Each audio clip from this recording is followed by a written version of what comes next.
Test ക്രിക്കറ്റിൽ Indian ടീമിന്റെ നിയന്ത്രണം പൂർണ്ണമായി തന്റെ കീഴിലേക്ക് കൊണ്ടുവരാൻ മുഖ്യ കോച്ച് ഗൗതം ഗംഭീർ ആഗ്രഹിക്കുന്നതായി റിപ്പോർട്ടുകളുണ്ട്. ക്യാപ്റ്റൻ രോഹിത് ശർമ്മ, മുൻ നായകനും മറ്റൊരു സീനിയർ താരവുമായ വിരാട് കോഹ്ലി എന്നിവരുടെ പെട്ടെന്നുള്ള വിരമിക്കലോടെ ഇന്ത്യൻ ടെസ്റ്റ് ടീം ദുർബലമായി കഴിഞ്ഞിരിക്കുന്നു.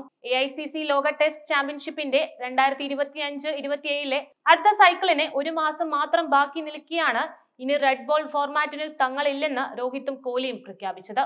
ഈ വർഷം ആദ്യം ഓസ്ട്രേലിയയുമായുള്ള ബോർഡർ ഗവാസ്കർ ട്രോഫി ടെസ്റ്റ് പരമ്പരയ്ക്കിടെ ഇതിഹാസ ഓഫ് സ്പിന്നറും ഓൾറൗണ്ടറുമായ അശ്വിനും ടെസ്റ്റ് മതിയാക്കിയിരുന്നു.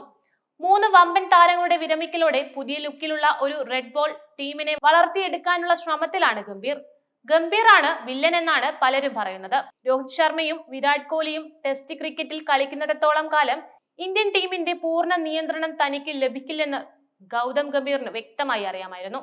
ഇത് തന്നെയാണ് ഇരുവരെയും അദ്ദേഹം കൈയൊഴിയാനുള്ള പ്രധാന കാരണം. റെഡ് ബോൾ ഫോർമാറ്റിൽ കോച്ചിന് തങ്ങളെ ഇനി വേണ്ടെന്ന് ബോധ്യമായതോടെ വിരമിക്കുകയല്ലാതെ രണ്ടു പേർക്കും മുന്നിൽ മറ്റു വഴികളൊന്നുമില്ലായിരുന്നു. ഇതാണ് ഇംഗ്ലണ്ട് പര്യടനം അടുത്തിരിക്കവേ വിരമിക്കാൻ രോഹിത്തിനെയും കോഹ്ലിയും നിർബന്ധിതരാക്കിയത്.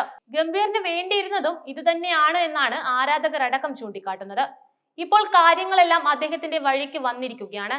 ടീമിനെ ഇനി പൂർണ്ണമായി തനിക്ക് വിട്ടു നൽകണമെന്നും ഗംഭീർ ആവശ്യപ്പെട്ടു കഴിഞ്ഞതായാണ് വിവരം. ഗംഭീറിന് കീഴിൽ അവസാനമായി കളിച്ച 2 ടെസ്റ്റ് പരമ്പരകളിലും ഇന്ത്യൻ ടീം തോൽവിയേറ്റു വാങ്ങിയിരുന്നു. WCC ലോക ചാമ്പ്യൻഷിപ്പിന്റെ ഫൈനലിൽ ഇന്ത്യക്ക് ഇത്തവണ സ്ഥാനം നഷ്ടമാക്കിയതും ഇത് തന്നെയാണ്. ന്യൂസിലാൻഡ്, ഓസ്ട്രേലിയ എന്നിവർക്കെതിരായ ടെസ്റ്റ് പരമ്പരകളാണ് ഇന്ത്യക്ക് കൈവിടേണ്ടി വന്നത്. ഇതിൽ ന്യൂസിലാൻഡിനോട് നാട്ടിൽ നേരിട്ട 0-3 നാണക്കേട് ഒരിക്കലും മറക്കാൻ സാധിക്കില്ല.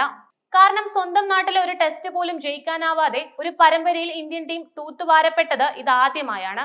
ഈ പരാജയം ഗംഭീറിനെ വലിയ സമ്മർദ്ദത്തിൽ തന്നെയാക്കിയിരുന്നു. അദ്ദേഹത്തിന്റെ പരിശീലക സ്ഥാനം പോലും ചോദ്യം ചെയ്യപ്പെട്ടു. ഭാവിയിൽ വീണ്ടും ഇത്തരമൊരു ദുരന്തം നേരിടാൻ ഗംഭീർ ആഗ്രഹിക്കുന്നില്ല.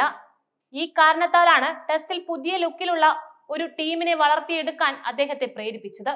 ക്യാപ്റ്റനെ തീരുമാനിച്ചുവെന്ന റിപ്പോർട്ടുകളും കഴിഞ്ഞ ദിവസമായി വന്നിരുന്നു.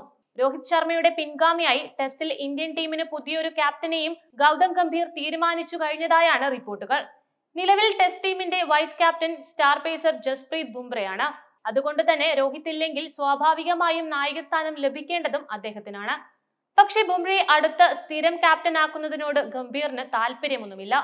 പകരം യുവതാരം ശുഭ്മാൻ ഗില്ലിനെ നായകസ്ഥാനം ഏൽപ്പിക്കാനാണ് അദ്ദേഹം ആഗ്രഹിക്കുന്നത്.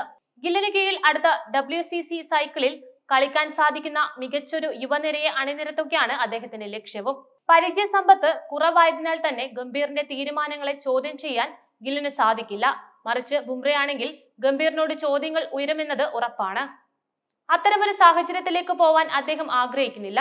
ഇതാണ് ബുംറയെ ഗംഭീർ ഒതുക്കാനുള്ള പ്രധാന കാരണമെന്നുമാണ് പറയുന്നത്.